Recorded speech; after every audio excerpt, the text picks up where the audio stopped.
بسم الله الرحمن الرحيم الحمد لله رب العالمين والصلاة والسلام على سيدنا محمد وعلى آله وصحبه أجمعين.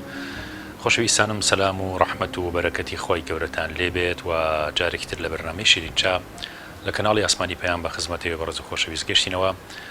هیوادارم ئینشاءالله ئەم ئەڵقانە و بەتایبەتی ئەم ئەڵقەیەکە ئێمە نزیکی جەژنی قوربانی پیرۆز دەبینەوە و بەرنامێکی زۆر تایبەتمان هەیە لە خزمەت جەنابی بەڕێز مامۆستا مەلا ئەحمەدی ڕۆژبەیانی ئیمام و خەتیبی مزگەوتی ئاسوودە لە شاری سلەیمانی. خۆشحاڵیم بۆی کە کۆمەڵێ بەسەرهات و کۆمەڵێ کار و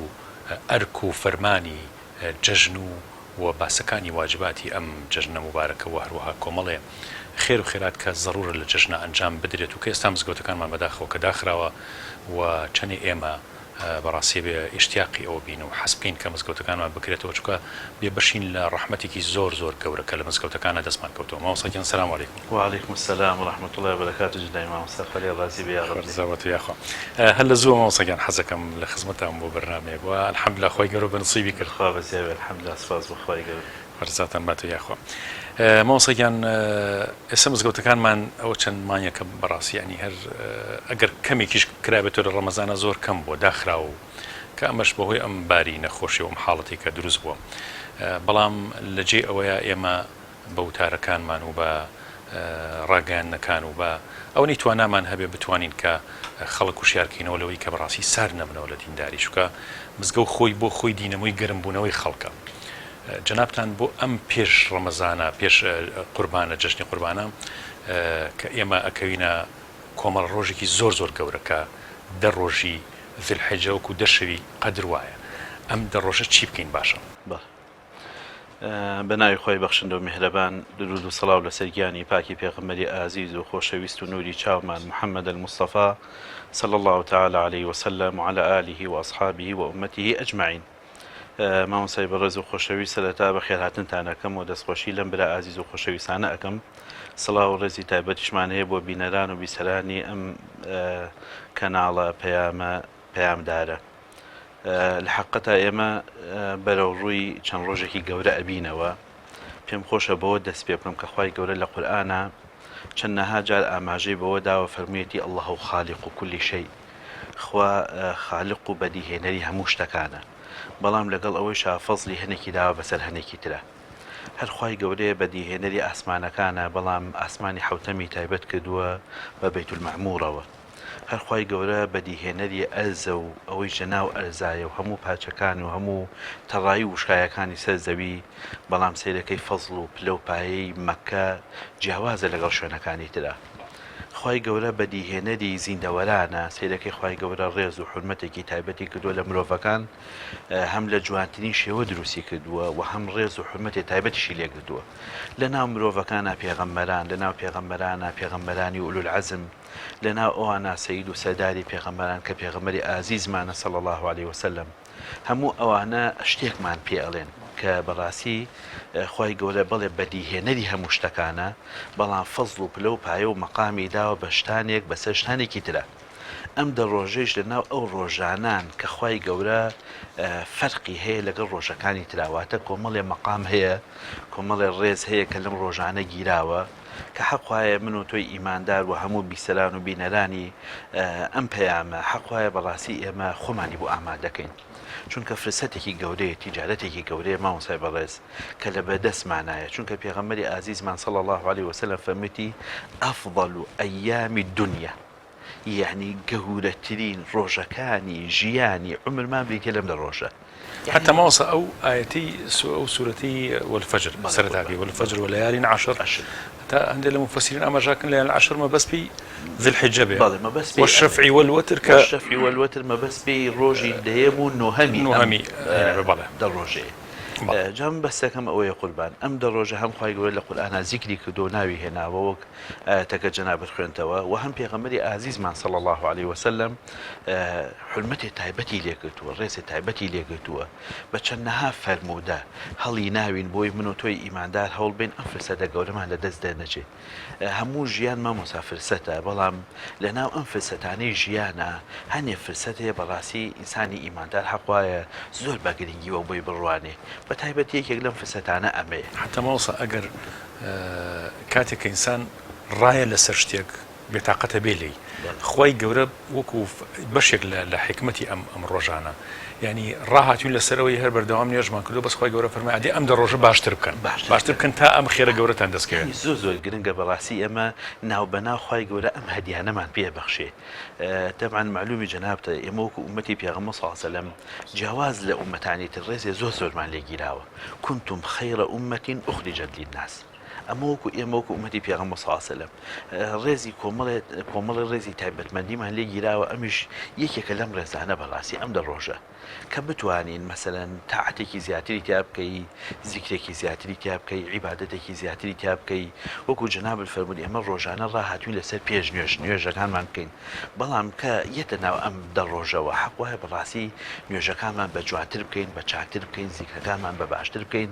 یعنی بە فرسەتێکی زۆر گەورەی ژیانی بزانین. چونکە چۆن ڕەمەزان فرسەتێک بوو لە بەدەستمانە ڕۆژت، هەر ئاوا ئێستەیش ئەم دەڕۆژەش فرسەتێکە لە بەدەستمانە ئەگەر نەیقۆزینەوە لە دەستمان دەرەچێ بەڕاستی. وەکو جاران دەرکردنەوەی دەرگای مزگەوتەکان و لەناو مزگەوتا بوون و عیبادەتمانە کە چۆن فرسەتێک بوو لە بەدەستمانە، ئەوە ماوەیەکە لەو فرسەتە بەڵێن بێبەش بووین، هیوامان وایە و داوامان وایە ئینشاءڵڵا خوای گەورە بە سووک و ئاسانی ئەم دەرد و نەخۆشی و ناخۆشی لە ناومانە هەڵگرێ و جارێکی تر دەرگای ڕەحمەتی خۆیمان لێ بکاتەوە ئینشاءڵڵا تعالی. بەڕاستی کە چوینەوە مزگەوتیش حەق وایە بە فرسەتێک زۆر گەورەی بزانینەوە کە چوینەوە مزگەوت بتوانین تاعات و عیبادەتێکی زیاتر و باشتر و جوانتری تیا بکەین. بەڕاستی ئەم دەڕۆژەش هەروایە مامۆسای ئازیز.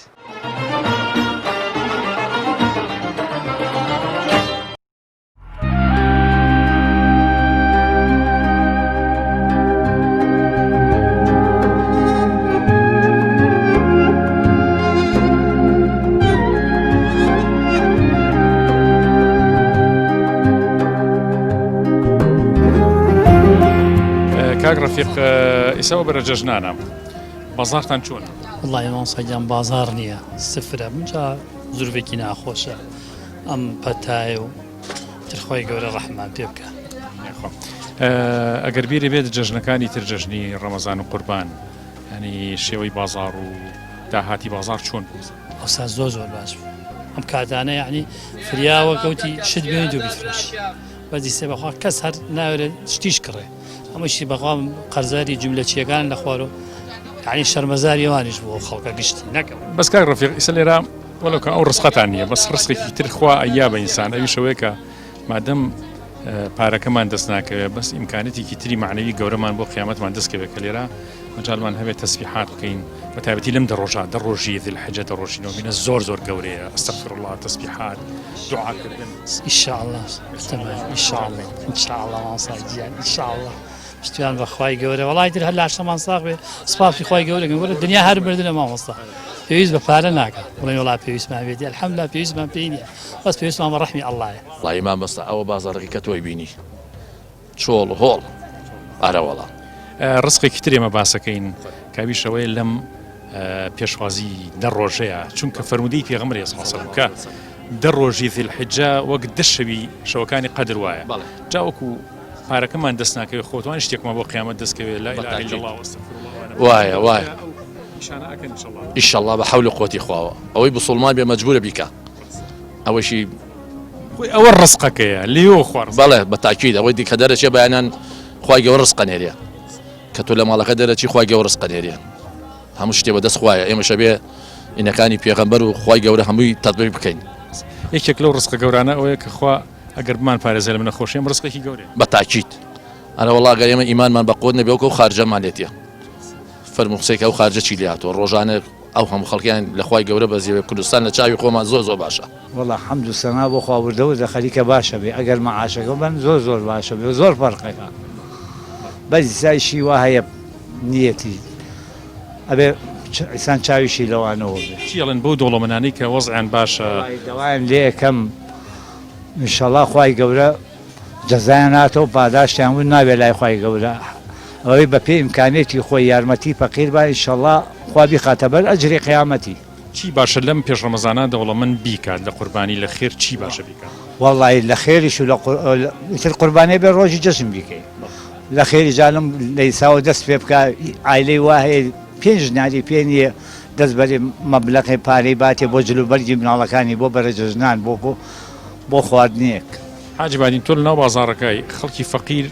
نمونەت لایە کە هات بێت هیچی پێ نەبێت کەشت بکرێت. بەڵێ هەیە زۆر هەیە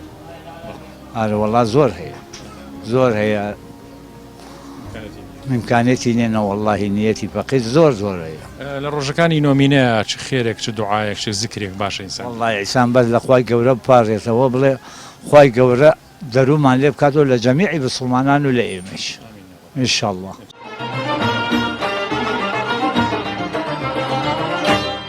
ئەم دە ڕۆژەمەوەسا چی بکرێت یعنی هەتا لە فەرمی پێ ئاماژە بۆ کراوەکە تەحمید و ینی سوپاسی خۆی گەورە و ئەلحەمدوللا و زیکر و قورئان خوێندن و یعنی چی باشە غەیری تەسبیحات و قورئان خوێندن ئایا ڕۆژوو لەم دە ڕۆژەیە ینی فەزلی هەیە فەزلی نییە لەم دە ڕۆژەکە چونکە ئەگەر کۆمەڵی ئەعمالی زۆر باش پێش جەژنەکە بکەوێت بەڕاستی جەژنەکەمان زۆر مبارەکە إن شاء الله تعالى إن شاء الله تعالى سەری هەموو شتەکان مامۆسای بەڕێز کە ئێمە پێویستیمان پێێتی دائیمەن هەوڵ بین بەهێزی هێن ئەو خاڵە و بەتایبەتی لەم دە ڕۆژیشە مەسەلەی نیەتە یعنی ئینسانی ئیماندارە بێ یەقین و باوەڕمان وا بێ کە خوای گەورە سەیری نیەتەکانمانەکە یعنی جاری وایە شتێکی کەمەکەی بەڵام خوای گەورە سەیری نیەتەکە دەکات چونکە نیەتەکە سادقانە بۆ خوا بووە خاڵیسانە بۆ پەروەردگاری عالەم بووە زۆر گەورەیەکە لای ئێمە کەمە بەس لای خوای گەورە زۆر زۆرە بۆیە لەم دە ڕۆژە یعنی ڕۆژی تازەکردنەوەی نیەتەکانمان بێ ڕۆژی بەهێزکردنی نیەتەکانمان بێ ڕۆژی ئەوە بێ بە خۆمان بچینەوە ئەو کارانەمان ئەو کردارانەمان ئەو گفتارانەمان کە کردووە ئەگەر خوا نەخواسە یعنی نیەتێکی سافیشمان تایە نەبوو بێ لەم دە ڕۆژە دەمەزەدی نیەتی خۆمان بکەینەوە بەڕاستی چونکە ئەم دە ڕۆژە ڕۆژی تازەکردنەوەی ئەو نیەتەیە لەگەڵ پەروەردگاری عالەمە خەڵێکی تکە لەم دە ڕۆژە گرنگی پێبین لە چاو ڕۆژەکانی ترا نوێژە چونکە نوێژ کۆڵەکەی دینەکەمانە ئەساسی دینەکەمان بریتێ لە نوێژ بەڕاستی و یەکەم شتێکە کە لە ڕۆژی قیامەتە خوای گەورە لێ پرسیینەوەمان لەسەرەکە بریتێ لە نوێژەکانمان ئەوەل ما يحاسب العبد يوم القيامة الصلاة وەکو پێغەمبەری ئازیز صلی الله عليه وسلم فەرموویەتی کەواتە گرنگی بین بە نوێژەکانمان لەو ڕوانگەوە گرنگی پێی بین لە کاتی کە خۆیان بیکەین ئێستا کە دەرگای مزگەوتیش داخراوە جەماعەتمان دەست ناکەوێت هەوڵ بین لەگەڵ ماڵی خۆمان جەماعەت بکەین یعنی ئەویش فرسەتێکە بۆ خۆی ینی هەوڵ بین ماڵەکانمان بکەینە مزگەوت بەڕاستی ینی ناکرێت تۆ مزگەوت داخرا بێتتر و هەبزانیت جەماعەت نەکرێت نە ئەبێ مزگەوت داخراوە لە ماڵەکانی خۆمانە جەماعەت بکەین یەکێکی تر لەو کارە باشانەی کە لەم دە ڕۆژە بیکەین ئێمە پێی هەستین ڕۆژوو گرتنە ڕۆژوو گرتن پێم خۆشە بم حەدیثەی پێغەمبەر صلی الله علیه و سلم دەست پێ بکەم کە پێغەمبەری خوا صلی الله علیه و سلم یارێک لە یاران پرسیارێکی لێکە ئەفەرمێ شتێکم پێ پیشان بە یعنی دەستی پێوە بگرم و پاداشتێ زۆر گەورەی هەبێ پێغەمبەری خوا صلی الله علیه و سلم فەرمی عەلەیکە بالصوم فإنه لا عدل له یا لە حەدیثێکە فەرمێ لا مثل له ئەفەرمێ دەست بگرە بە ڕۆژووەوە ڕۆژوو شتێکە لە وێنەی نییە یعنی شێوەی نییە ئەنازی نییە یعنی ڕۆژوویەکێکە لەو کارانەی مامۆسای بەڕێز کە خوای گەورە ئەجرەکەی داناوە بەس بۆ خۆی یعنی پاداشتی ڕۆژوان بەس لای خوای گەورێ یعنی ئێمە با هەوڵ بین باشترین ڕۆژانی ساڵ ئەم ڕۆژانن و باشترین کردداری تیا بکەین بریتێ لە ڕۆژوو بە تایبەتی ڕۆژووی ڕۆژی عەرەفەمان لە یاد نەچێ کە ڕۆژی پێشی جەژنە چونکە ڕۆژی عەرەفە هەر خۆی تایبەتە یعنی ئەگەر لە ڕۆژەکە تایبەت بێ تایبەتترین ڕۆژی عەرەفەیە بەڕاستی چونکە لە ناو عەرەفە کۆمەڵێشتی زۆر گەورە کۆبووەتەوە لە ناو ڕۆژی نۆهەمەکە ڕۆژی پێش جەژنەکەی یەکێک لەو شتانێک کە تیا کۆبووەتەوە ڕۆژوگرتنێتی بۆ ئێمە کە لە مەراسیمی عەرەفە بەشدار نین ئەمساڵ بریتێ لە ڕۆژوگرتن کە ڕۆژوگرتنی ئەو ڕۆژە مامۆسا پێغەمبەری خوا صلی الله علیه و سلم فەرمی کەفارەتی گوناهی 2 ساڵە ساڵی پێشتر و ساڵی پێشتر ساڵێ دواتر یعنی تۆ سەیری گەورەی ئەم ڕۆژوە بکە بەس لەم گۆشەنیگایەوە تەماشایکە یعنی هێشتا گوناهەکەت نەکردووە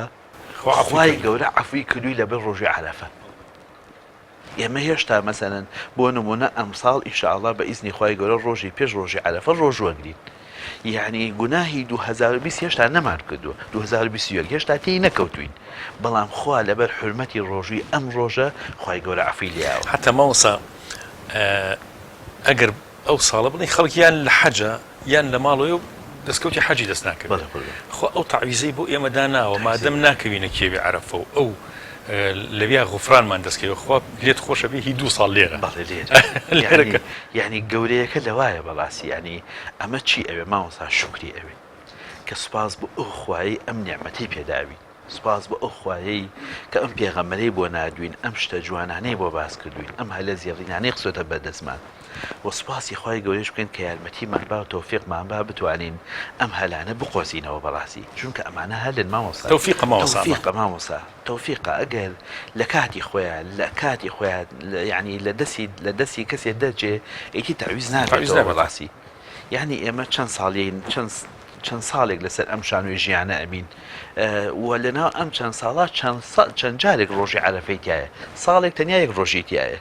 دەی ئەگەر ئەم ساڵ ئەم ڕۆژە لە دەست دەچێ بە دڵنیایی و جارێکی تر عیوەزی ئەم ڕۆژەت بۆ نابێتەوە یعنی ناتوانانی بگەیتەوە بە ڕۆژێکی ئاوا وەکو ئەمە چونکە ڕۆژەکەی تر ڕۆژی ساڵێکی ترێتی بەڵاستی جام بەسم چی بوو ماوسای یعنی سەیری گەورەی ڕۆژی عەرەفەکە کە یەکێکە لە ناو ڕۆژەکانی ئەم دەڕۆژە کە ئێمە بەرەوپیری ئەم فرسەتە گەورە ئەم هەلە گەورەی ئەچین بریتە لەوەی کە مەسەن پێغەمبەر صلی الله علیه و سلم فەرمی خوای گەورە گوناهی 2 ساڵ لابە یعنی ساڵێکە هێشتا نەهاتووە بەڵام خوای گەورە لەبەر حرمەتی ئەم ڕۆژە لەبەر گەورەی ئەم ڕۆژە خوای گەورە چاپۆشی لەو گوناهانە کاو ئێسڵێتەوە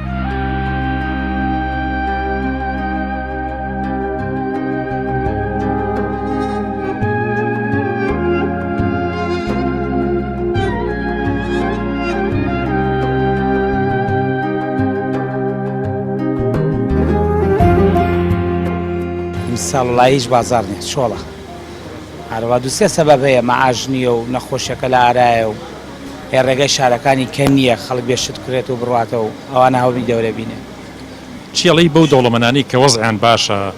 چی بکەن یعنی قوربانی خێر لەم بەرە جەژنانە خەڵکی فەقیر ئێوە لە ناو بازاڕە نەزان هەیە زۆرە وەڵای خەڵکی فەقیر هەیە بەردەوام بەستە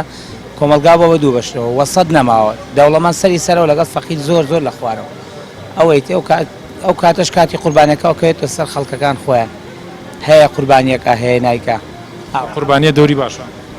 دەوری هەیە بەس خەڵکەکەش یعنی چینی وەسەد زیاتر خێرەکەیە کرد ئێستا ئەوە هەر نەماوە فەقیریە لەگەڵ دەوڵەمەندی سەرەوە دەوڵەمەندی سەرۆش کوا ئەوە بەخیاڵانە نایە چیڵێ بەو دەوڵەمەنانی کە لە سەرۆن یعنی ئەو سەرۆت و سامانە بە کەڵکی چییە تۆ میلەتەکەت فەقیر بێت و یارمەتی خەڵک نەی بۆ قیامەتی خۆت شتێک نەخێتە پێش خۆت یعنی چیڵن بەو ئەیکەن دەوڵەمەندیش خۆ بەشی خۆیان خێرەکە خۆ نابێ بڵێن هەر نایکەن بەشی خۆیان نەکەن بەشی خەڵکیش ڕویان زۆر تێیەکە هۆ نەبێ بڵێ ئەوانیش لەوە چێ خەڵک زیاد لە حەڕویان تێ بکە وانە ئارەڵای تر بە پێی توانای خۆیان هەموو کەسێ نمونە لایە حەکایەتی چیرۆکێکە خێرە کرابێت زۆر زوو هاتبێتە شوێنی خۆیان ئەو کەسە لە بەڵاو موسیبەتێک ڕزگاری بوو بێ کە خێرێک یان قوربانیە سەدەقەیەکی کرد دەوری خۆی بینێت نمونە سەدا نمونە هەیە لەو بابەت نەبەخواچین بەس زۆر هەیە ینی خەڵجا بۆ خەڵک خێرەکە ئەڵێ ئەگەر یەتەوە شوێنی بە زیاوە و لەو پاداشەکەشی بۆ نووسێت ئەوە دوو جار خێرەوە فەقیر زۆر کاتم کاوەخانەیەوە ئێوە ینی کەبابێکی بنێ دڵ ئیسراحەتەکەی با ئارەوەڵا زۆرە بەخوا لە 10 ساڵی ڕابردووە بڵین لە دوای پرۆسەوە ماوەی 10 ساڵ هەر نەمابوو کەس بەبێ پارە ناهات هەر خۆی باقییان وەرناگرتەوە ئەمە بڵێن لە 2014 زیاد لە حەد فەقیر زۆر بۆ تۆ ئێمە زانی ڕۆژانە خەڵگێ وڵای لە خۆی گەورەوە زیای بەسایم تۆزە مەعاشە درا و تۆزە بازار جوڵی کردو لە خۆی گەورە بەزار تۆزە باشتر بۆ شکر وەزعی خەڵک ئێوە لەناو بازاڕەکان یعنی فەقیر یعنی زۆر زیایی کردووە خەڵکی محتاج زۆر زیایی کردووە هۆکەی نازان چیە وڵای هۆی بێپارەی و بێگەسابەتیەوە بەساوێت بێخەڵی بێ ئیشە هەمی ئەوەیە دەربارەی خێر و خێرات لەم بەرە جەژنانەیە ئێوە تەرجیعی خەڵکی دەوڵەمەند و خەڵکی بووەکەن ینی ئەو سەرۆت و سامانە هەیە خوا پێیاوە بەتایبەتی لەم وەزعەیە کە میلەتەکەمانی تایە خەڵک زۆر فەقیرە و داماوە ئەمانە ینی قوربانی بکەن خێر بکەن چی بکەن باش والله حتا خوای گەورە بەدادی حتا خێرکەی و قوربانی پێش شتێکی شاقە جاش خوای گەورە بۆ سەرەتی بۆ یاوێ دیکە خێر و خێراتی لێ بکەی کە بەشی فەقیر وەژاری لێبەی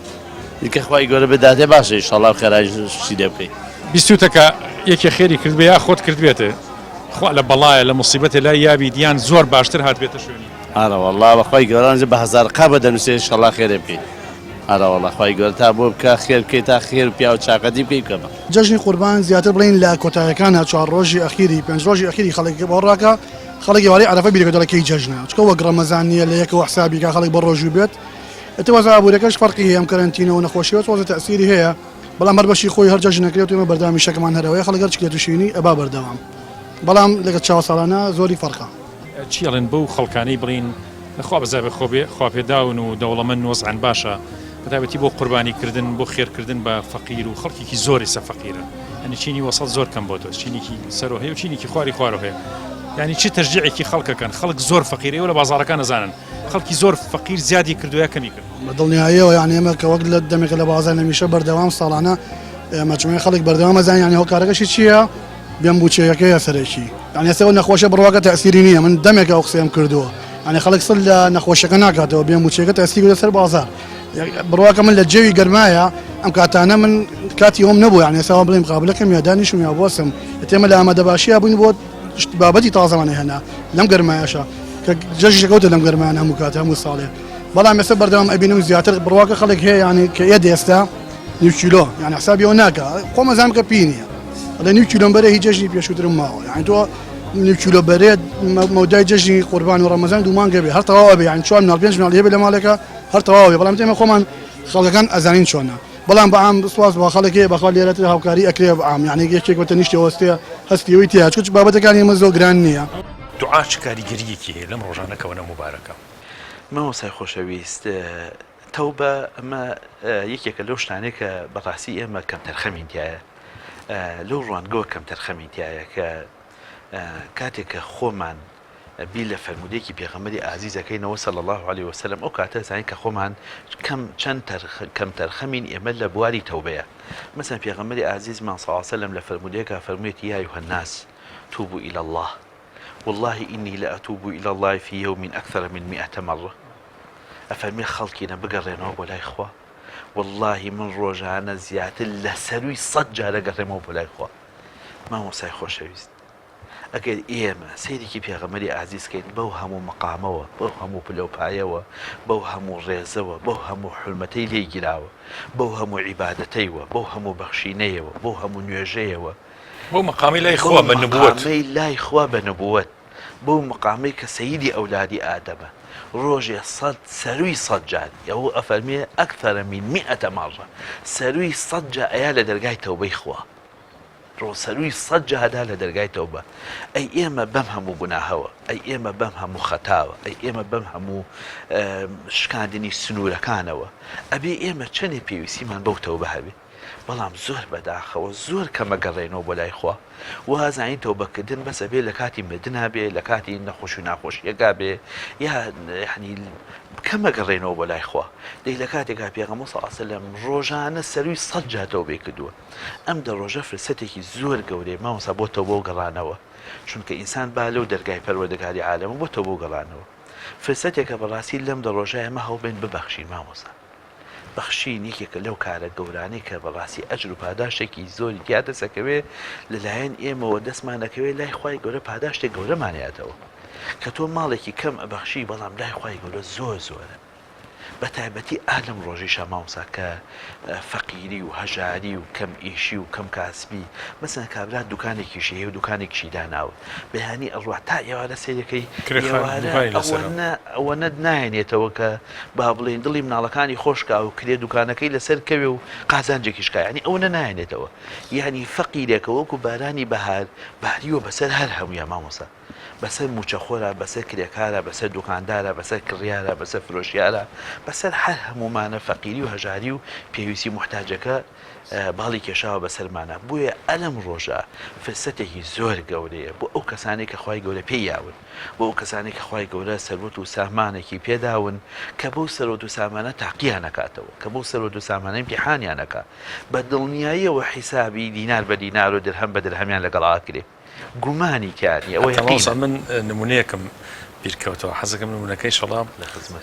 لە خزمەتە باسکەم باسی خواناسی ئەەکەن لای یەکێک لە خواناسان ناوەکەیم بیر نەماوەسە قەدیم ینی باسی لە سەلەفی ساڵحا ئەڵەن فڵان کەسی دەوڵەمەند زۆر زۆر شەو نوێژەکە زۆر تاعەتەکە زۆر وەرعەکە زۆر چیەکات ئەو خواناسە ئەفەرمێ بەڵام هێشتا ئەولەویەتی ئیشەکەی لێ تێک چووە ئەبێ لە پێش هەموو شتێک ئەو زۆر بەخشی اینجا ئەمانێکە بکات بەخشینەکە خوال ئیمتیحانە گەورەکەی ئەو کە دەوڵەمەنە خسوێتی ئەوەی کە ئەبەخشێت ئەبێ ببەخشێ بە خەڵکی فەقیر و داما و دوای ئەوە ئەمانی تری لێ جوانە ئەگەر ئەوە نەکا ئەمی لێ جوان نییە پیاوێک هەبوو بە ڕەحمەت بێ یاخوا حاج حسێنی ناوبوو یەخوا غەرقی ڕەحمەت بێ لە حەج لە مەراسیمی حەجا لە ئەوە وفاتی کرد جا خۆی بەسەر هەتێکی بۆ گێڕاینەوە وتی ماوسا پیاوێکی فەقیری هەژار هەبوو لە لادێکەمانە وتی ئێمەش الحەمدوللا حیوانمان هەبوو سەروەتمان هەبوو ڕانمان هەبوو ئاژەڵمان هەبوو وتی لە دوای نوێژەکان ئێمەش دانیشین سوبحان اللهمانەکە سوبحان الله الحەمدوللا الله ئەکبەر ئەمانەمانە وتی فەقیر و هەژارەکەیش ئەو پیاوە فەقیر و هەژارە وتی ها بۆ لامەوتی کاک ئەم سوبحان الله و تەسبیحاتەوە هی ئێمەیە ئێوەی دەوڵەمەند بچن حیوان سەربڕن جامە وەزای بەڕێز بەڕاستی یعنی ئەوەی بە دەوڵەمەند ئەکرێ ئەوەی بە پارەدار ئەکرێ ئالم ڕۆژە مامۆستا بتوانێ فەقیرمان زۆر زۆرە هەژارمان زۆر زۆرە کەسی وامانێت زۆر محتاجە مامۆستا ئەگەر نوێژوات لێ نەکاتۆ بەزەییمان بێتەوە بە بەرامبەرە نوێژوات لێ نەکا کە مەسەرەن بزانی کە دراوسەیەکرد حتا پێغەمبەر صلی الله علیه و سلم فەرمێکی ئەفەرمێ لەیسە مینە لە ئێمە نییە ئیتر حەزەکە هەر لە بەیانتاوەرە بە ڕۆژوو بێ شەو تاوەکو بەیانی بێدار بێ و شەو نوێژ و عیبادەت بکە پێغەمبەر صلی الله علیه و سلم فەرمێ لە ئێمە نییە کەسێ خۆی تێر بێ دراوسەکەیشی فەقیر و برسی بێ و پێی بزانێ و بەشی نەیە فەرمێ لە ئێمە نییە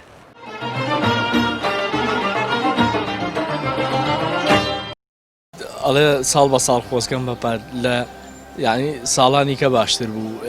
وەکو ئەمساڵ بەڕاستی ئەمساڵ هیچ نییە ینی بەڕاستی لە خەڵک بەهاری هەبوو ئەمانە بە بۆنێ ئەم کەرنتینەوە کاریگەری کردە سەر بازاڕەکەش یعنی ئەسەگە مەعاژنێن بەڕاستی کاریگەریە کاتە سەر بازاڕەکە و من بازاڕم نابێترە و کاتێکە من بازاڕم نەبوو خەڵکی شن ناکرێت کە پاری پێ نەبێ وانە گەرمترین بازار وەختکردنی بازار لە جژنی قوربان و پێش جژنی قوربان و پێش ژنی ڕەمەزانە لە هەموو ساڵە وایە بەڵێ خۆی لای خۆی ینی لە ساڵەکە هەر جژنی قوربان و ڕەمەزانێت تۆزێ خەڵک شتەکڕێ ئەژینا ینی ئەگەر خەڵک قەرزیش بکات بەڕاستی ناچارە مناڵەکەی جلی پێویستە مناڵەکەی شتی پێویستە بۆ ناوماڵ وەکو چەرەسات و نقڵ و شەربەت و ئەم شتانە یعنی ئەمە باوە لە ناو کوردی خۆمانە باوە شتێکی خۆشە بەلایەنەوە و جل بۆ مناڵکەی وایە ئەڵە قەرزم کردوێ جل بۆ مناڵەکە مەگەم یعنی کاریگەریە کاتە سەر بازاڕەکە بەڕاستی خەڵکیش فەقیرە بەرداوا لە حکومەت دەکەین ئاوڕێ لەم خەڵکە فەقیرە باتەوە بەڕاستی خەڵکی زۆر داماویتیە و بەڵام بازاڕەکەش بەخوا وەکو جاران نەمەوە جاران لەوانێت لە دوو ڕۆژە لەوانێ ملیۆنە فرۆشتە بە هیچ شێوازە باش نییە ئەوەش حاڵەکە بە خۆشتەکانی بەمایە خەڵک زۆر دۆری خۆشتەکە بەمایەکەی خۆی فرۆشتوانێ حیز نییە خەڵکیش پارەی پێ نییە ئەوەشی کە مەعاشەکەی وەرگرتووە هەمی یاوێتەوە بە قەرز کەسێ بینیوە وەزعی باش بێت دەوڵەمەند بێت هاتبێ بیری لەوە کردوێت کە ئەبینێ فەقیرێک بە دەوری تو ئاسوڕەتەوە نیەتی 2 کیلۆ مۆز بکرێت وتوێتی ئاکا کە 2 کیلۆ مۆزی وە بکڕەوە ئەوە عایدی منە والله ئەو فەقیر ئەوانەی کە فەقیر دەڕوونە نایە ینی بێنە بازاڕەکە بەس بە زۆری ئەم هینانەمانەی کە مناڵەوەرکەی ئەم عەرەبی بڵێنەوانەی کە هێنن بەزەوانێ کەسێکی وام نەبینێ بۆ شێوازە هەشە خەڵک ینی بە دەرگای ماڵە فەقیرەکان ئاگەڕێت بەس ئەوانەی کە هینن ینی بۆ بازاڕەکە زۆر بەکەمی وڵی وەزع بازار باش نییە بازار نییە ناوەڵا بازار نییە ڕۆژی وایە تا ئێوارێکی خۆی نافرۆشم خەسەمە خوامڕۆ نەمفرۆشتم نەبەخوە بازار نی چیڵی بە دەوڵەمەنەکان کە یارمەتی خەڵک بە چی بن بە قوربانی بە خێر لەم نۆمینەی هەر کەس ئارەزوی خۆیەتی دەوڵەمەند وا هەیە زۆر فەقیرەکە دڵی باشترە شەرجیفان شەر نییە دڵ شەرتە کە دڵ دەوڵەمەند نەبووی تر دەوڵەمەندنی ئیتر وەڵاهی ئێمە لێراین مەخوا ئاگەمە لێ نییە خۆ دەوڵەمەند چیەکە و فەقیر چیەکە و لێرە هەمووی عالەم فەقیرەوە کەسابن نییە ئەوە تە ڕزقەنیەوەی بۆ گەنەکە ئەبێ فڕیە الله باشە بێ وەزع خوای گەورە وڵی خوای گەورە ڕەحمان پێ بکە و خوا و پێغەمبەر ڕەحم بە جەمیع مسلمانکە بە ئێمەش بەس من حەزەکەم هەموو عالم لە من دەوڵەمەندتر بێ خوا بیزانی چونکە خەڵک دەوڵەمەند بوو منیش فەکم ناکەوێت بەس کە خەڵک فەقیر بوو منیش فەکم کرد ئەنجا دەوڵەمەند بۆ فەقیرە فەقیر بۆ دەوڵەمەندە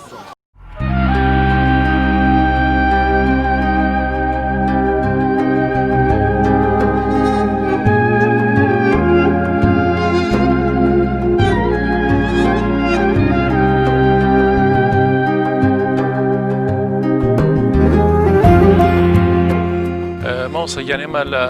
مزگەوتە بەرەکاتی زۆر گەورەمان دەستکەوت ئێسەکە بێبەش بووین انشاءالله کە گەڕاینەوە بۆ ناو مزگەوت و موسڵمانان دەستیان کردەوە بە نوێژی جەماعەت و بە جومعە و بە تێکەڵبوون لە گەڵ خەڵکی موسڵمانە کە ڕاستی بەرەکەتی زۆر گەورەمان تیا دەستکەوتووە. جەنابتان نمونەتان لا نییە کە ینی کەسێک لە ناو مزگەوتە ئەوەنە ئالودەی مزگەوت و بێ مردنەکەیشی لە ناو مزگەوتا بوو بێت یاخود عاقبەت خێریەکەی عاقبەت خێریەکی زۆر سیر و لە کاتێکی زۆر گونجا و زۆر گەورەیە بوو بێت لە کاتێکی باشە لە وەختێکی باشە. پێش هەموو شتێ مامۆستاگیان داواکەین لە خوای گەورە خوا عاقبەتی هەموو لایەکمان بەخێر بگێڕێ. ئامین یا ڕەبی. چونکە عاقبەت یەکێکە لەو سەختترین هەنگاوانەی کە ئینسان بەرەو پیری ئەڕوا ئەگەر نەجاتی بێترەوە ئیشەڵا سەرکەوتووە بێ. لەسەر قسەکەی جەنابەت نمونەمان زۆر لایە یەکێک لەو نمونانە کە هەر لە بەردەستی خۆمان شتەکە ڕوویە. من وەختی خۆی لە مزگەوتی بەردەسوور بووم لە کەلار پیاوێک هەبوو حاجی کەریمی ناو بۆ حاجی کەریم یەخوا غەرقی ڕەحمەت بێ خەورەکەی بۆ بێ بە باخێ لە باخەکانی بەهەشت پیاوێک بوو زۆر سڵحا بوو بۆ خوا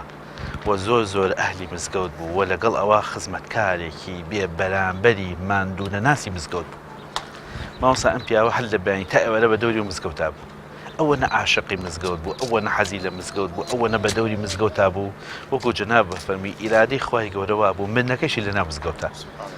ماوەسا 28 ڕەمەزان نەگەیشتمە سەرەتای بیسەکان و ئەخیر ئیتر 18 بوو 16 بوو ئالێوا بوو چەند دەقەیەکی کەمی ما بۆ بانی مەغریب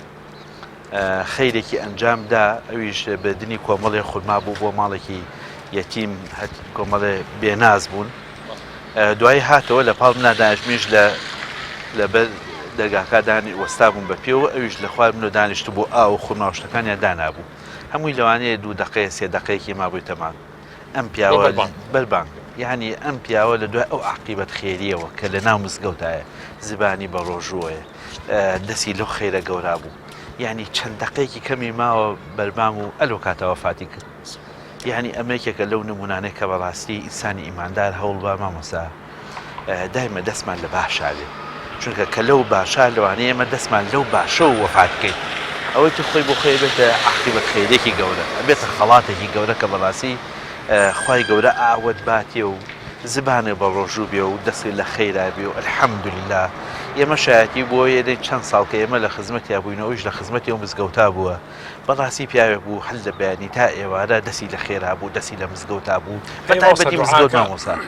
ینی ئەو دوعایەکی باشە هەیە دوعاکە خوای لە وەختێکی زۆر باشە بمبیتەوە لە سوژدەیە بمبیتەوە بۆ لای خۆت و هەندێکش سیمان بینیوە بەڕاستی هەر لەم زمانی خۆشمانە کە وەختێکی ئاوا گەورەی بەنسیب بووە مامۆستا زۆرن ئەو کەسانەی کە خوای گەورە و خەڵاتیان پێبەخشێ وەکو عەزیشم کردی ئەمەش هەمیشە داوا بکەین داوای دوعای عاقبەت خێری بکەین یەکێ لەو کەسانەتیش کە ئەویش وەکو نمونەیەکی زیندووە لامان بە پیری خێزانمە حاج عەبدوڕەحیم بە ڕەحمەت بێ خوا غەرقی ڕەحمەت بێ کە ئێمە نەگەیشتێتە خزمەتی بەڵام بە شێوە و سیمایە و بەوەی کە لێوە باسەکرێ پیاوێکی زۆر ساڵح پیاوێکی زۆر خواناس پیاوێکی زۆر عاشقی مزگەوت عاشقی عیبادەت لە شوێک لە شەوەکانی قەدرە لە شەوی 27 قەدرە مامۆستا لەو شەوا و لە ناو مزگەوتا و لە ناو عیبادەتا و لە ناو نوێژا و لە سوژدەی وەفاتەکە یعنی ئەمانە هەمووی ئەوەمان پێڕاگەێنن کە ئێمە وەکو چۆن لە ناو بەرەو پیری ئەم دە ڕۆژە گەورەیە ئەچین هەوڵ بین بتوانین هەمیشە لە ناو تاعات و عیبادەتا بین هەمیشە هەوڵ بین بە تاعات و عیبادەتێکی زیاترەوە بگەڕێنەوە بۆ لای خوا وەکو جەنابیش فەرمووت کە ئێمە ئێستا دەرگای مزگەوتەکان داخراوە بەڵام هیوامان وایە ئومێدوان وایە کە ئیشەڵا گەڕایەوە و دەرگای مزگەوت کرایەوە حەقوای ئیشاءالله زیاتر و زیاترتر بە عیشقێکی زیاتر بە تامەزرۆیەکی زیاتر بە گەرموگوڕیەکی زیاتر هەم لە ئێمە وەکو مامۆسایانی ئاینی هەم لە نوێژخوێنانەوە کە بەڕاستی دەرداخستنی دەرگای مزگەوت خۆی بۆ خۆی یەکێکە لە موسیبەتارە گەورەکان یعنی بێبەشبوونتە لە کۆمەڵێ ئەجل و پاداشتی زۆر گەورە ئێستا خوای گەورە ئەو دەروتە لێ بکاتەوە حەقوایە زۆر بە گەرم و گوڕی بچین ئینشاءالله بەرەو پیری ئەو ڕۆژە گەورە و بارەکان لە ڕۆژەکانی جەژنە یەکێک لە ڕۆژتە جوانەکانی موسڵمان لە ڕۆژانی جەژنە بەسەرکردنەوەی خزم و درا و سێ و کەس و کار و ئەوەش دیارە ئەم دوو جەژنە قەدەری خواوە بۆ کە نەبێت و ڕەنگە ئەم جەژنەش هەر بەو جۆرە بێت یعنی کە بێبەش بین لەو نیعمەتە گەورەی کە سەردانی یەکترەکەین و خەڵکی دڵی خۆشە بێ بۆ سەردانانەوە سەردان لەبەر خاتری خوا لای خۆی گەورە چەندێک گەورەیە و چەندێک گرنگە بەڕاستیە گەرێم ئەم وەزع بڕوات ئینشاءڵڵا ینی ئەو سەردانانەمان لەبەر خاتری خوا بکەین چەندێک جوانە ئەوە بکەین من نمونەیەکی جنابە حەزەکەم خوب بۆ میگەڕیتەوە بزانەوە لێ ڕاستی بێ وەڵایی پێش بڕۆین باسی نمونونەکە پێم خۆشە بەڕاستی یعنی یەکێک لە سیما جوانەکانی ئەم ئیسلامە ئەوەیە ئەم ئیسلامە دینێکی کۆمەڵایەتیە یعنی ئەوەمان پێ ڕاگەینێ لە چەندەها بواری عیبادەتیشە پەیوەندی کۆمەڵایەتەکانی پێوە گرێدراوە پێوە شێدراوە بەڕاستی ئێمەی جەژن یعنی مای ئەوەیە کە ئیلاقاتەکانمان سەردانەکانمان خۆشەویستەکانمان تازەکەینەوە ئێسێش ئەلحەمدولillah خوای گەورە خەڵاتێکی بە ئێمە پێبەخشیوین کە ئەم وەسایلانەیە وەسایلی پەیوەندیەکانە مامۆستا ئێمە ئەتوانین هەر لە ماڵەکەی خۆتەوە دانیشی جژنە پیرۆزە ئیلاقاتەکان سەردانەکان با بڵێن هەواڵپرسینەکان لە یەکتری بکەین بەڕاستی نەبچڕێ ینی ناکری ئێمە ئیلاقاتمان لەگەڵ یەکتریا بەبچڕێ ینی چڕاندنی ئیلاقات و ئەو سیلەکە لە بینمانە هەیە بچڕانی ڕەحمی خوایە چونکە پەروەردگاری عالەم یەکێک لە ناوەکانی ئەڵڕەحمانە وەسیلەی ڕەحمیشی لێوە ناهێناوە بۆیە پێغەمبەر سەڵاسەمانە گەڵێتە لە حەدیثێکی قودسیە کە خوای گەورە فەرموویەتی هەر کەسێ سیلەی ڕەحم ببڕێ ڕەحمی خۆمی لێ بڕن ئەم جەژنە بکەینە مای ئەوەی ئەگەر ئێستا پەیوەندیەکان بەو جۆرە نییە و لەبەر ئەم نەخۆشی و ناخۆشیە سەردان ناکرێ بەڵام بە جۆرێکی تر لە تەلەفۆنەکەی خۆمانەوە با جەژنە پیرۆزەی نووسین نەبێ با جەژنە پیرۆزەی قسە و گفتوگۆ بێ الحەمدولillah ئێستا وەسایلەکە هەیە سەوت و سوورەیش ڕا مامۆستا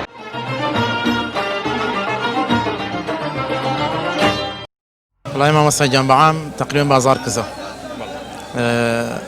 ئەگەر شتێک بێن یە بێ ئەو شتێک یعنی زۆر زۆر لەسەر عەرابی هەرزان بێ بەعام خەڵک پارەی پێ نییە بۆی نەبوونی معاشەوە کار و کەساوەتی خەڵک بەعام وەساوە یەک دیاردە هەیە لە ناو بازار بەتابەتیان میوەفرۆشەکانە زۆر ئەبینرێ کە خەڵک هەیە ئەوەنە فەقیرە بۆ میوەی خراپە گەڕێ بە سعرێکی هەرزانیا بە خۆڕایی دەسەکەوێت ئەم شتە زۆرێسە زۆر هەیە هەروڵا برا هەیە تەنانەت هەیە شتی خراپ لەوە کە کۆیەکاتەوە ئەوە زیاتر لە ناو کوردەکانی خۆشمانە هەیە هەر خەڵکێکی دەرەوەی بە زۆری دەرەوەیە بە زۆری دەرەوەیە لە احتیمالی خۆشمان هەیە بەڵام خۆمان لەوانەیە لەبەر ئەوەی کە خەڵک ناسیێ لەوانەیە نێوەستی خۆی گەشتگار بۆ شێوازە برینارکە بڵێ ئەم بڵین بەرە جەژنانە خەڵکی موسڵمان و الحەمدولillah ملەتەکەمان موسڵمانە یعنی چی بکەن باشە ئەو کابرا سەرۆت و سامانێکی باشی هەیە خێرێکی گەورە بکات چی خێرێ بکات لەم بەرە جەژنانە باشە لە قوربانی یا خوللاکردنەوە لە خەڵک ئەم دە ڕۆژەی ڤیلحیجە خێری زۆر گەورەیە ئێستا خەڵکێکی زۆر هەیە معاشی هەیە وەری گرتووە شەوەری نەگرتووە ئەوەشی کە وەری گرتووە ڕەنگە بەشی پێداویستەکانی نەکەم احتیمالی دابێتەوە بە قەرز بۆ ئەم بەرەو جەژنانە خەڵک زۆر پێویستی بە جلوبەرگە پێویستی بە خواردەمەنی کاسی جەژنە ئالە بەبەتانەوە گەر خەڵک هاوکاری خەڵک کا زۆر پێویستە کەعالی ئەتوانی لە بازاڕە ماشەڵڵا لەشتان ساغ بێکەم ئیشاکەن زۆر قورسە ئەتوان لەگەڵەوەش تەسبیحات و دوعا و زیکرتان هەیە لە بازاڕ الله پشتیوان بەخوای گەورە پشتیوان بەخوای گەورە زیکرەکان کە لە بازاڕایەکی چ چێژێکی لای زۆرە بێت زۆرە بێت ئینشاءالله پێما خۆشە ئەگەر نمونەیەکی خێرخوازی لا بێت یعنی کە یەکێک بۆی خەڵک فێری ئەمە بکەین چکە بێ بە کولتور تیامانە خێرخوازی بێ بە کولتور زۆر گرنگە کە خەڵک تەرجیع بکەین بە تایبەتی کە سەرۆتێکی هەیە بەشی خەڵکی تیا بێت چ دڵخۆشیە کە بۆ کەسی خێرخواز بەڕاستی پێش ئەوەی کە کەسی وەرگری بکرێت حقیقەتە بڕواکە ینی هەستێکە ینی بەدەم پێ ناسە ناکرێت یان کە تۆ دەزیاتە ئەوە دەستیاوەتە نیو کیلۆ ئەتر ئەوە شتێ نییە وەگەڕێکرام ینی خۆم کە عەلاکە لێەوە ئیشارەت یەکەم بە یەکێکیان لێرە کە قورآنیکە لەلا منیشەکەن ئەڵێم ئەوەی بەرێەوە تەواقع نەبێت یەک ئەڵێم بڕۆ یان بڕواکە زەرامی تای چاوی پڕە بێ لە فرمێز یان ئافرەتی تانی بڕواکە لە ڕوونایان هیچ پێ بڵێم هەل لە ڕوونای معاملەیەک ڕاکەن چ جای وەسە بڵێم ئەوە بەرە و ئایدی خۆمە یا شتێک جا بەڵام شتەکانی ئێمەش الحەق مناسبە یعنی ئەوەی کە بتوانێت ڕۆحی ئەوکاری تیا بێ زۆر زەگونجاوە یعنی کیلۆیە چکلێت بە 2000 ڕاستە بڵێن ئاوا بەدەم زۆرە 2000 بەڵام بۆ خەڵکێکی خێرخوازی ژیان یعنی تۆ بتوانانی حەسەی 100 ماڵ دابین کە هەر ماڵی کیلۆنی و 2 کیلۆ کافیە بۆی يعني 3000 حد الامكان 5000 يعني هیچ شتێکی وانە بڕواکە يعني منیش زۆر جار ئەڵێ مەسە خەڵک هەیە ئەڵێ ئەو چکلێتە چی لە ماڵ کاکە جان شەو لەوانەیە وەرگ بگرێم ناتۆزێ بگری دوو دەنگ چکلێتی تیە 1000 بۆ گەڕێتەوە فەرقەکەی وایە نا یاشۆ بۆ دەنگە تۆی چی لەبەر دەستانی نەماچێت دێنێت دوکانەوە یان نا بەڵام بە 2004 لای خواردبوون نابێت و شتێکی زۆرجا شیرینیشە من بەردەوام مشتریم هەیە لێرە یعنی مجموعە خەڵکانی بەڕێزکە حاجی یان بڵێن علاقەی مشکلیان بۆ دانێن بۆس ئێم کڕۆنایە باز ناکەم ئێتە بەردەوام لە سیارەکانە هەیە بڵێن تەوزیعەکەن ئەچنە لە یارکەسێکی گیرفانی هەیەتی دەنگی نقلی هەیەتی یعنی خۆ بالهیج یعنی بالمقابل ئەچێ بەلای تۆ سەرنج بە لەو ناوەیە خەڵکی بەتەمەن هەیە مشتریم هەیە بەردەوام ئەیبن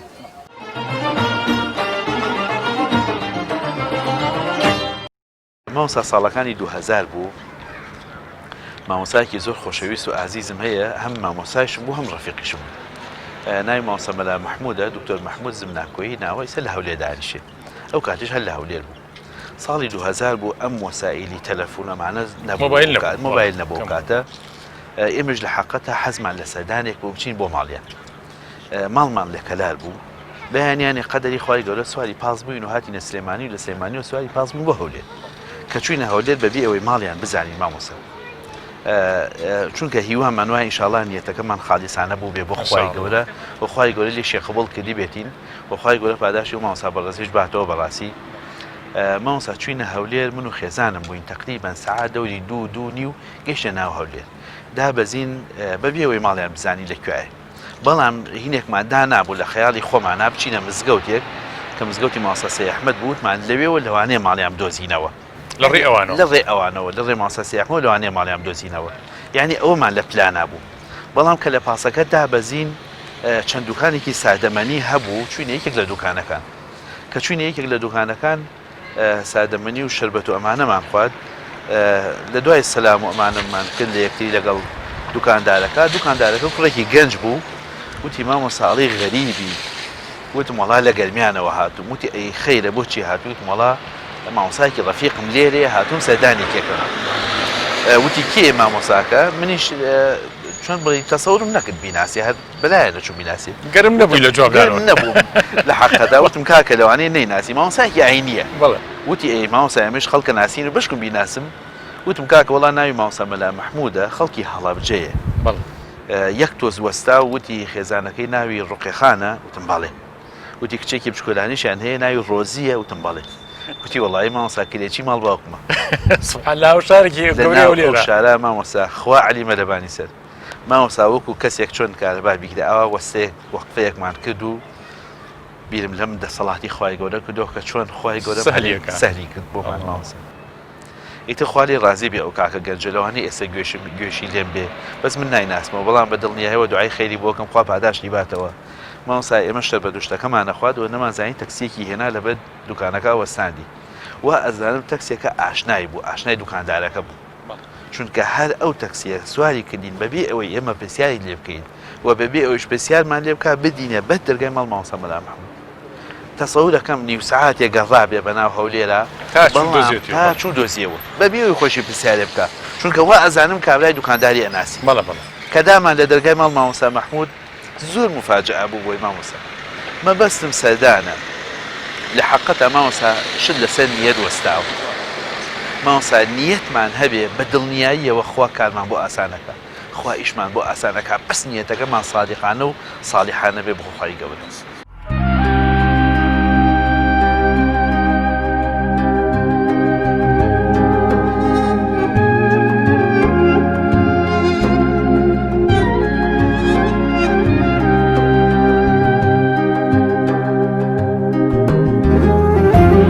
ئێستا حالیان شتەکانە پێسمەوەی بم و بۆ گەراز لە دوانیۆڕۆ دانیشتم ئەلە یەک دینارم پەیان نەکردووە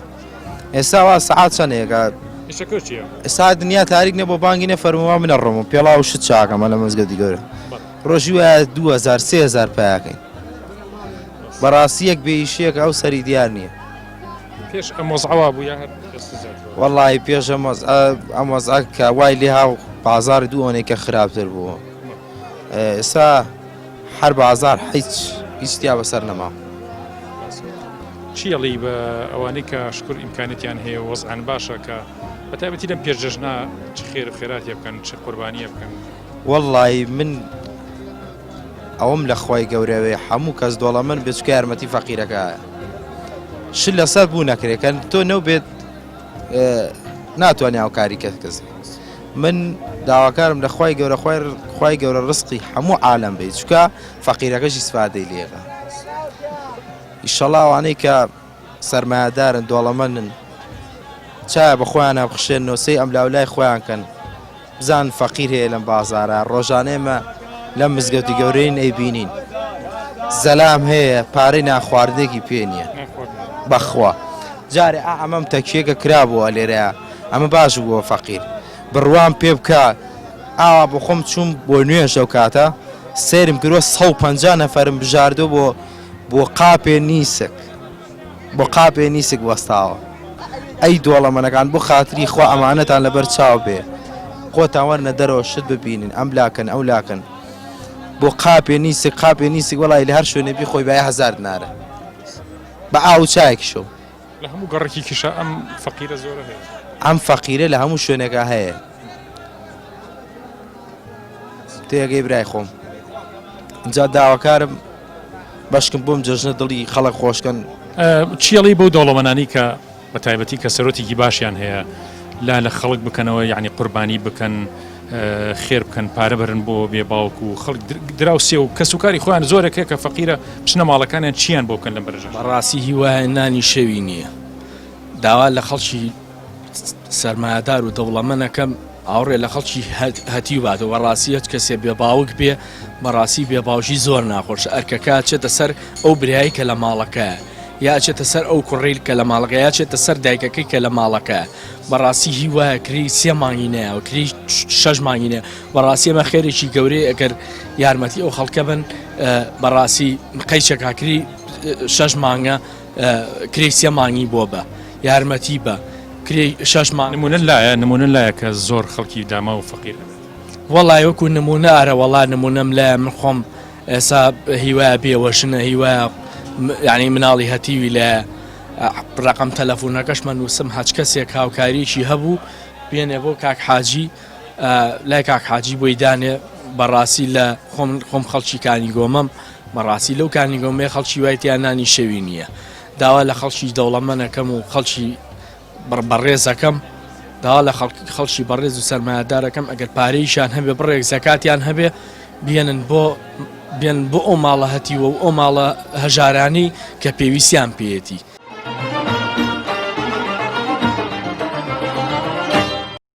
من لێرەوە ڕووەکەمە ئەو کەسانی کە خوای گەورە سەرۆت و سامانێکی پێداون یعنی بیرکەرەوە لە ئیمتیحانەکەی ئیبراهیم شوێنی ئەو بچی لە شوێنی ئەو خوا فەرمی قوڵەکەی خۆت ئەبێ بەدەستی خۆت سەری بڕی لە پێناوی خوا جێبەجێشی کرد ئامادەسازی بۆ کرد و هەموو کارەکانیشی کرد ئێستا خوای گەورە داوات لێکە حیوانێ سەر بڕی لە ناو هەموو حیوانەکانتە یا 200 دۆلارێک یا 300,000 دینارێک بەی بە قۆچێک لە ناو ئەو هەموو پاراکە هەتە خوا داوای زۆر کەممان لێکە مامۆستا بۆ قوربانی کردن زۆر داوای کەمی لێ کردوین بەڵام ئێمە زۆر ئەبێ بە عیشقێکی جوانەوە بچین بۆیە بەڕاستی لەم ڕۆژە خەیرێکی زۆرە ئەجرێکی زۆرە و اینجا ئەوشمان لێ هەر نەچێت پێ هەموو ساڵسە مەفەرمێ باشترین کار لە ڕۆژی جەژنە سەربڕینی ئاژەڵ کە بیکەی بە قوربانی و لە پێناوی خوای بەڵام بەڕاستی حەقوایە ڕەشاوی کۆمەڵی خاڵ هەیە بیکەینێمە ڕەچاوی ئەم خاڵانە بکەین یەکێک لە خاڵەکان حەقوایە قوربانیەکی باش بکەین خوای گەورە فەرمێتی وفەدەیناه بذبح عظیم بەرانێکی باشمان پێە خۆخوای توانی بەرانێکی ئەتیادی بنێرێ بەڵام بەرانێکی ئەتیادی نەبوو بەرانێکی زۆر باش زۆر قەڵەو بە هەمێش دەست بگڕێن بۆ حیوانێکی باش ئاژەڵێکی باش بکەین بە قوربانی نەخۆش نەبێ حتا پێغەمبەر صلی الله علیه و سلم باسی مواصفاتەکانی بۆ کردوین مەسەن شەل نەبێ کوێر نەبێ نەخۆش نەبێ پیر نەبێ باس لە جدیەتی ئەو ئیشەیە باس لە جدیەتی ئیشەکەکە ماڵسا باس لەومان بۆکە کە ئێمە پێش لە قوربانەکە بەدەڵ ڕۆژ ئەبێ خۆمانی بۆ ئامادەکەین مو لە خۆمان نەکەینەوە نینۆک لە خۆمان نەکەینەوە یعنی لە جۆرێک لە جۆرەکان لە ئامادەسازیە کابین تاوەکو بتوانین ئەو عیبادەتە گەورەیە جێبەجێکەین اینجا عیبادەتی قوربانیکردن هاوشانە لەگەڵ نوێژە مامۆستا چونکە خوای گەورە فەرموویەتی ئینە سەلاتی وەنوسکی نوێژ و قوربانیەکە یعنی هاوشان کراوە بەیەکەوە فەصەلی لێڕەبیکە وەنحەر یعنی هاوشان کراوە لەگەڵ نوێژە کە نوێژ مەقامی نوێژەوەی تر معلومە لای بەڕێز تەماسە لە مەزاهیب ئیسلامیش هەست و لای هەندێک لە مەزهبەکان واجبە کە تۆ هەندێک لە مەزاهیب واجبە ئەوانەی تریش بە سونەتێکی زۆر مؤکدەیان داناوە مامۆستا حتا پێغەمبەر صلی الله علیه وسلم هەڕەشە لەو کەسانە ئەکا هەڕەشە لەو کەسانە ئەکا کە هەر کەسێ هەی بێ و قوربانی نەکا فلا يقرب مصلانا باش شوێنی نزیکی شوێنی نوێژەکانمان نەبێت ئەوسا شتێکی جوان لەم چەند ڕۆژەیە بینیم ئافرەتێک پرسیاری لە مامۆسایەکە کرد کە ئایا مامۆسا من پارەیەک کە خۆم دینار کوڕەکان موکچەکانم یاوێنە پێم کۆم کردوت و حەزم کردو قوربانیکی پێ بکەم ئەو قوربانی من دروستە یاخودنا ئین چەند جوان و بەلام و ئیحتیمامی ئەم ئافرەتە نەک دە ڕۆژ پێش قوربان بەڵکو ڕەنگە ساڵێک بێ ئەم پارەی کۆ کردبێتەوە تاوەکو بتوانێت ئەو خێرە گەوری پێ بکە ئەبێ لای خوا چەند گەورە بێ ئەم ئیشەی ئەم ئافرەتە مامۆستا وەک عەزم کردیە بێ ئێمە ئامادەسازی بۆ بکەین هەر لەسەر قسەکەی جەنابیش یعنی بەڕاستی حەقە ئێمە پیاوان بەس پیاوان قوربانی نەکەن کات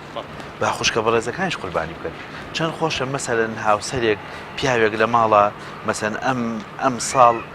پارێ با بە خێزانی بڵێ ئادەی حەزەکەم تۆ قوربانیە بکەین ماوەسا ئەگەر ئافرەت ئەمە هەرچەند مەسەلێکی فقهیە زیاتر پارەی خۆی هەبێت بڵێ مناڵی یاپی کوڕکچی یاپی پێویستەکە پرس بە مێردەکەی بکە قوربانی بکایاننا کە پارەی خۆی بێ هی شخصی خۆی مادام پارەی خۆیەتی و ئەوە حەقی شەریعە یا معاشی خۆی بێ خۆی ئەتوانێت تەسەڕوفی تیا بکەوە حەقی خۆیەتی بەڵام هەنێشت هەیە مامۆستا جاری وا هەیە ماڵ لەبەرەوەی پیا و با بڵێن بەڕێوەبەری ماڵە الرجال قوامون على النساء باش وای ئەم شتانە بە پس و ڕاوێژ بکرێت چونکە پس و ڕاوێژەکە محیبە دروستەکە خۆشەویستی دروستەکە یعنی ناکرێت لەوانەیە شتێک دروست بێ لەبین لە ناو دڵی پیاوەکە با بڵێ ئەم ئافرەتە لە خۆی وچێ لەو بازاڵە حیوانێ بینی و لێ سەری بڕێ و پرس بە پیاوەکە وەکو شەرعی دروستە وەکو شەرعی دروستە بەڵام وەکو خۆشەویستی ماڵ وەکو دروستکردنی محیبەت وەکو دوورکەوتنەوە لە کێشە دوورکەوتنەوە مەسەلەن لە کێشە خێزانەکان خۆش وایە ئەم ژن و پیاوە ئولفتیان بە یەکەوە بێ دەخیلیانێکێ بێ قاسەیانێکێ بێ کاسەیانێکێ بێ بەڕاستی ئەخی مەڵێن هاوسەر دەی هاوسەر ئێمە سەرمان بە یەکەوەیە بێ دەخیلیشمان بە یەکەوە بێ ماوەسەگیان ئەگەر شتێکتان مابێ لەسەر جەژن و لەسەر ئەم پێش جەژن و ئەم یادە موبارەکە و ئینشاءالله دوعای خێریش کە چەند زەرورە بیکەین لەم ڕۆژانەیە تاوەکو خۆی گەورەی ئینشاءالله لە بەڵاو مصیبەت و ناڕەحەتی دنیا و قیامەت و بە تایبەتیش عاقبەت خێرمان کە بە هەر شێوەمان گەڕێتەوە ئینشاءالله تعالی داواکەین لە خۆی گەورە عاقبەتی هەموو لایەکمان بەخێر بگێڕێ و ئەوەیشم لە یاد چوومەوە حەزەکەم بۆ بیری خۆم و بیری بەڕێسانی بخەمەوە کە بەڕاستی لە ڕۆژی عەرەفا کە ڕۆژێکی گەورەیە دوعایەکیشی تیا هەیە خير الدعاء كبيغمبر صلى الله عليه وسلم فرمي باشترين دعائك كبيغمبر كدبيتي لقل سجن بيغمبرانا على نبينا عليه الصلاة والسلام أفرمي باشترين دعاء رجع عرفه وخير ما قلت وأنا والنبيون وكو بيغمبر صلى الله عليه وسلم فرمي كاشتيق من وتومه سجن بيغمبران أما ويديان بولا عرفه